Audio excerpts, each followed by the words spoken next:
So what do you see as being some of the greatest challenges in the marketplace right now, that we're currently facing or that you're seeing out there? Just to kind of keep the show really relevant. What are some of those things? I think getting AI tools into the workflow, right? And then I just saw a stat that blew my mind that's saying that only 8% of businesses have even experimented with AI tools. And so that says to me that there's a lot of fear in not enough experimentation happening actually at the business level, and that it needs to be mandated in strategic planning that we're gonna assess and test AI tools every month because of the leverage that it provides. I love when coaches, consultants, and professional service providers want to do big things in their business. They want to rise to the top and influence their market and the world around them. They want to have a greater impact and make a more lucrative income. Well, if this is you, welcome to Expert in You podcast, the show where I interview other experts and coaches, consultants, so that they can share their success strategies with you. We're going to talk about marketing and how to close more sales, how to get more premium clients, and how to really build your visibility in the market and scale your business like a boss. If this is you, welcome to the show. I want to ask you to subscribe and hit the notification bell right now so you don't miss one episode. Grab your coffee and buckle up because we are ready to give it all to you to help you become the expert and get paid as the expert that you are. Hi, everyone. Welcome back to another episode of Expert in You podcast. I'm your host, Dan Carden, and I have the brilliant Emanuel Rose with me today. He is an author, a speaker. Actually, he's written several books. We'll talk about those. And he is in the B2B marketing, digital marketing space, I should say.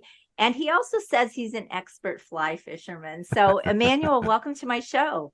Thanks, Ann. I'm so happy to be here. Looking forward to our conversation.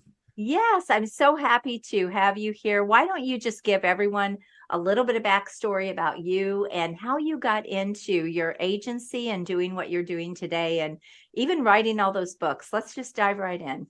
Okay, sure. Yeah, so I was one of those kids that was restless and wanted to sell things, and so I sold seeds door to door when I was about 4 years old. I did that And too. yeah, I remember Me that. too. And then I used that money to buy a boomerang. Don't ask me why.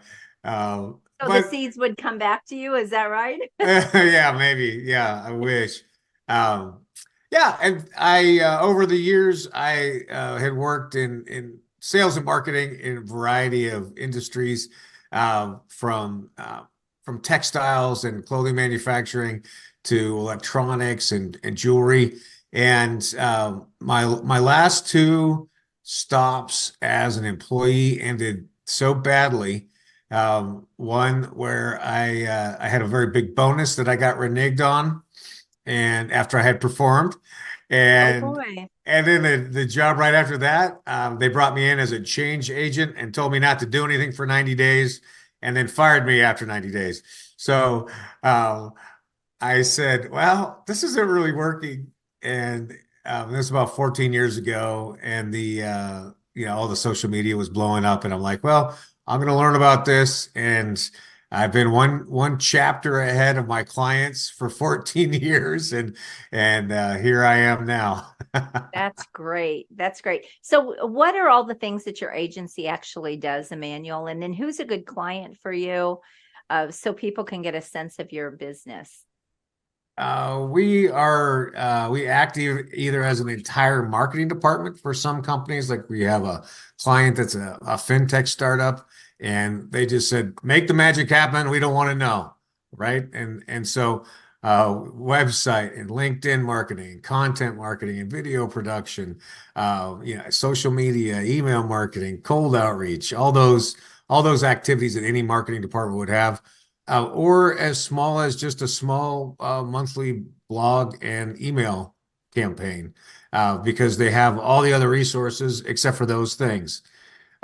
So we really are able to stretch as much as the client is.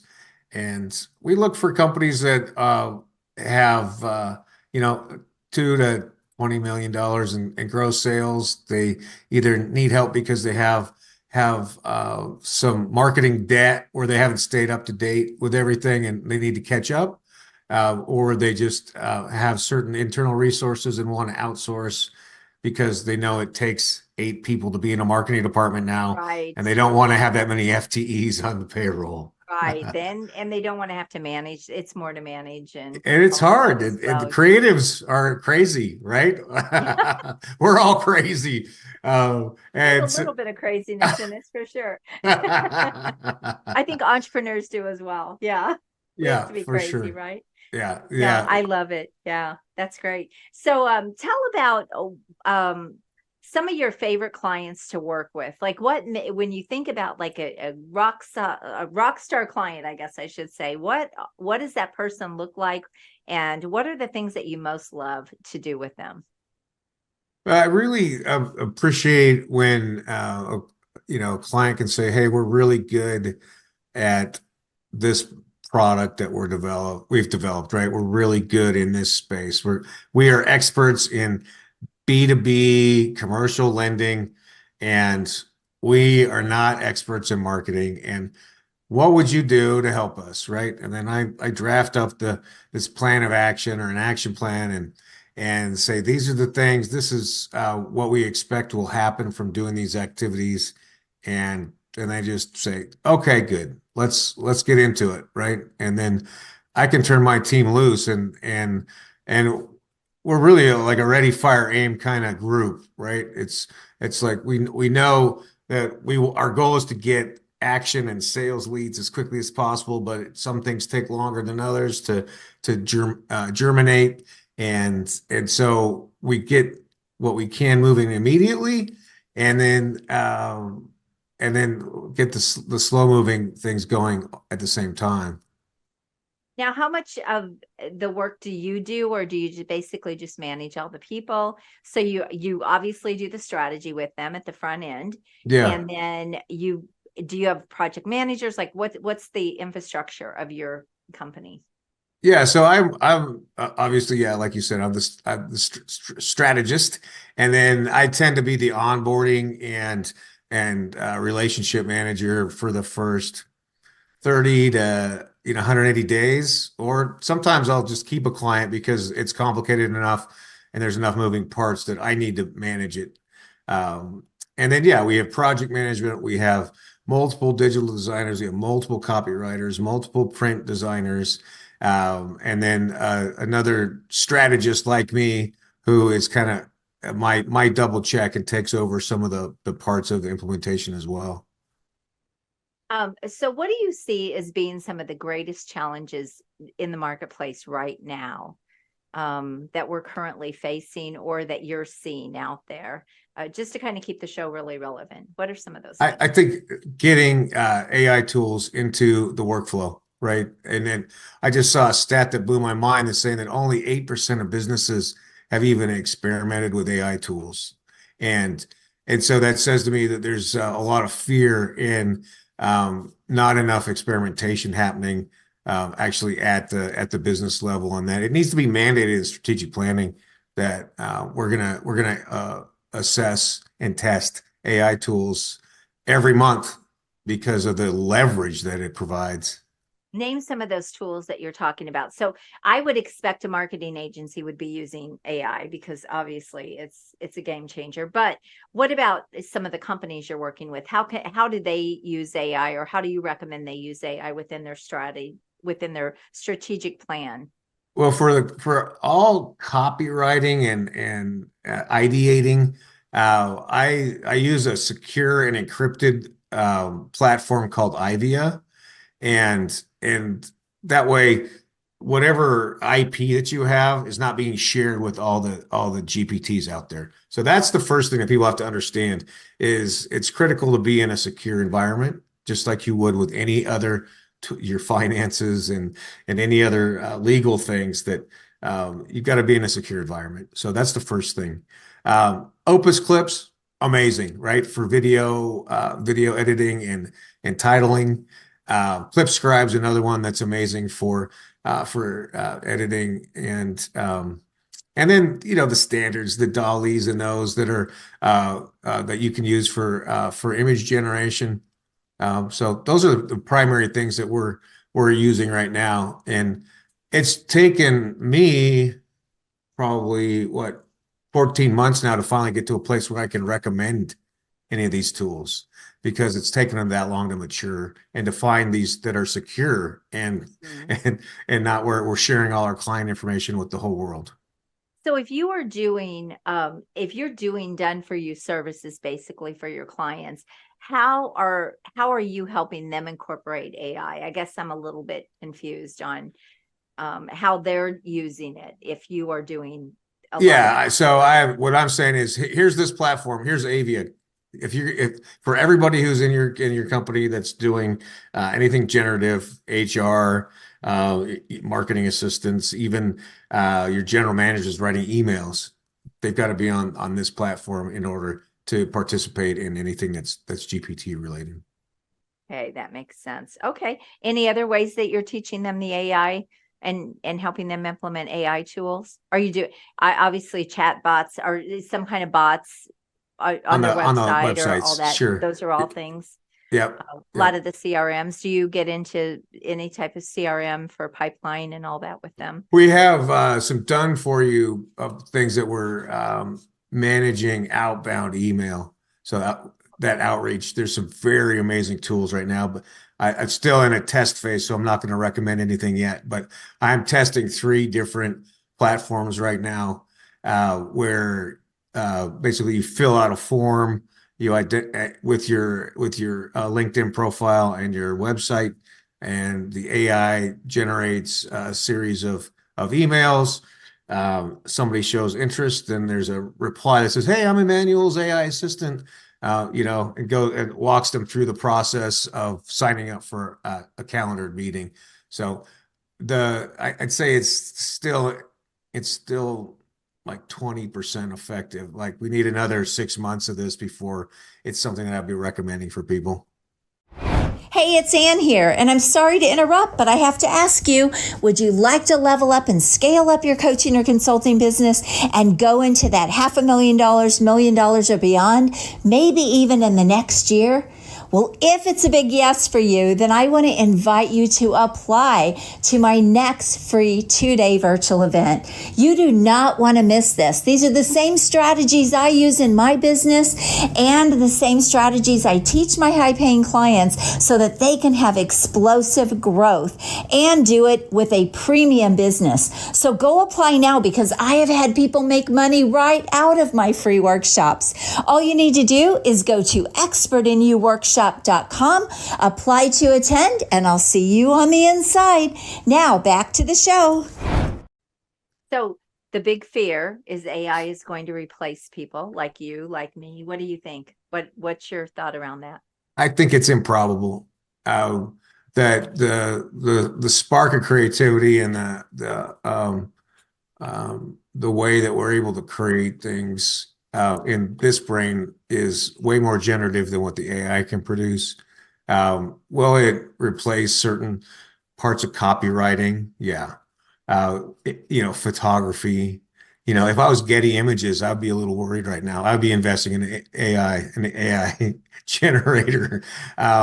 So there's parts of it that it will change, but it's change. It's not replace. It's just like, hey, there's nobody who works on wagon wheels anymore, right? We still have wheels. We just don't have Right. wagon wheels. Right. No, that's true. That's a great metaphor as well. And one of the things too is I always say, even though AI can do a lot of things, people still need to be able to implement, and they still need that help to implement, and they still need that guidance and support because little things will come up along the way.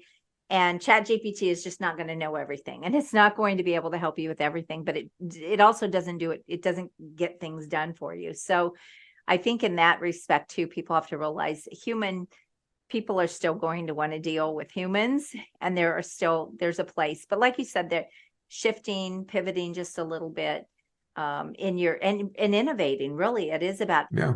kind of reinventing how you're doing things and having innovation in your business so that you stay relevant. It's like anything that's kind of a disruptor. Yeah, and it's powerful in terms of like I can on Avia I can I've uploaded 20 documents that I've written, and then that's what the AI calls on when I ask it questions and ask it to write things for me. So you know, in that way I've created my own encyclopedia, and it is idea generation and short content and content calendars and short posts the leverage is unbelievable. But I still had to produce the original work in order for it Right. to be realistic to me, to be authentic. And you still have to go in and ask it for the stuff you want, Yeah, yeah, you still have to right? tune it. It's not Yeah. just spitting stuff out and you're not around. Right. So what do you see being, so besides AI, anything else that you see that's really different right now, things that you're seeing out there in the marketplace, that we should kind of talk about, and just things that you want people to know? Yeah, I think we have to really get focused again on the fact that our job in marketing and sales is to be an invite to a conversation, and when people are interested in that, then we need to serve them. And I Yes, going think back to the basics, right? I think we've lost again, and we saw this in the early 90s, right? When the very beginning part of this, which was you know, pop-ups. You know, I mean, how many pop-ups do you get on a website again, right? I'm trying to buy a product. They want me to sign up for their SMS messaging. They want me to sign up for their email marketing. They want me to use this discount code if I tell 3 friends. You know, I don't want to do any of that junk. I want to go to the website. I typed in the product name. I got to their website on that product name. I want to transact and get out. So I think that's one of the things that interruption marketing, I can't believe it's back, and it's still as annoying and counterproductive as it ever was. So that's one thing. Yeah, I have to agree with you. Especially if you're giving somebody some money. I get the upsells and all of that kind of thing, but that's not my model. I don't teach that kind of a strategy, but it is very annoying when you were like, okay, I want to buy this. I'm buying it. I'm giving you my money. I just paid my money. Yeah. And now you keep sending landing pages with another thing and another thing and another thing and another thing. And I know proof of concept that works, but I'm like you. For me, it just is really a turn off to Yeah, the it's a company. lot of friction. And in some situations, you know, education products, though, all those one-time offers and all that stuff, I don't mind that. Like that is interesting. And sometimes I just, and it's not just me. People want to get their transaction, get it off their list, move on to the next thing. The other thing that I'm seeing a lot of lazy marketing, what I call lazy, which is I'm getting emails that have a blank space and a comma instead of my name, you know, and or getting emails and they're just talking about how women got to stick together and this thing and that thing, and they think I'm a female. So you've got to have list hygiene. You've got to proof your material, and you got if you're trying to customize, then customize it. If you're going to just spray and pray, then you know, then spray and pray. Let's be honest about it. Yeah, yeah. No, those are all really good points. So what are the big plans for you and for your agency in 2024, 2025? Where are you going? I'm leading my clients into strengthening their content marketing and at the minimum building some long form ebooks and my request to them is to all get in and build a book over 2024, especially in the B2B space. It's critical that people have kind of planted their flag in terms of understanding trends and generating some interpretation of the historicity of what we're experiencing right now and being a leader, not just to their clients and their prospects, but also to their people, their staff people. So I think that's one of the benefits that we have as small businesses, and one of our secret powers is having this expertise. And there's no excuse at this point to not have that sort of content available for the marketplace. Yeah, 100%. Now, speaking of content, yeah, I mean, you've got a book out about social media, and your business is e-digital, right? So, tell me, um, what you're seeing as a shift in content. We know that, long form content is getting less and less. People are loving the short bites, the sound bites, things like that. What do you think about that? And what are some recommendations that you can make to people around their content going forward? I think it is A, to not treat all people the same, right? We have to understand who our ideal client is and understand how they like to consume content. And so we have to build long form video content and then chop it down and repurpose it from there. And the very big numbers of people, 85% of content right now is being consumed by video. And it's by video with the sound off. So you have to title everything. Um, so um, that's one way. But in the B2B space, we know that there's technical things that have to be described, and it can't be done in a 33-second TikTok. It has to be Right. in a white paper or an ebook or a full size book. So so you have to understand your ideal client and how they consume information, and then build it for all those profiles. And even inside the profile, some people are auditory, some people are visual, right? So we go back to these fundamental marketing topics that are not flashy and bell ringing, but the fundamentals of human beings are the people who are transacting business. Yes. Yeah. So true. Anything else you would like to share before we wrap this up? This is so interesting, and we could talk about marketing for a long time. Yeah, I think, the CEO needs to be the primary influencer of every business, Oh, and 100%. Yes. role model off of Elon Musk and Richard Branson and that type of CEO, and get comfortable being on video at least 90 seconds every week, every Monday, talking about what's going on for your company. I love that you brought that up. That's so, so important, because long gone are the days where the CEO can hide behind the desk Right. and hide out in the company. People they're looking for leaders. They're looking for people to rise up. They're looking for people that are influencing, that are trailblazers, movers and shakers, the squeaky wheel, right? And the Yeah. people that you see. I mean, it really is about visibility and building that brand for your company and for your business. It doesn't matter how big you are or how small you are. This is something that everyone really does need to embrace. And a lot of people don't realize that you can be a micro influencer in your niche and in your space. It's not about being an Alex Hormozi or an Elon Musk, but you can influence your market and be a micro influencer and lead the pack. And I'm glad you brought that up. All right. Well, we're aligned on that, Ann. All right. Well, Emanuel, it's been so great having you on and having a conversation with you again. Thank you so much. How can people get a hold of you, and what would you like to lead them to? Well, I'd love for them to stop by EmanuelRose.com, and at the site there, I have a brand assessment that helps you understand what your brand is, and how to sell emotionally to your customers based on what your brand is. Perfect. That's great. All right. Well, thank you so much. We'll put all the links in the show notes. You can go, and he's also on LinkedIn. You can go connect with him there as well. And as you can hear, he's just such a great person to know, and he's just full of information and knowledge and experience. So connect with him, and I'm sure he'll answer any questions that you have. And thank you so much for being here. This was a pleasure to have you on. Thank you, Ann. I really enjoyed it.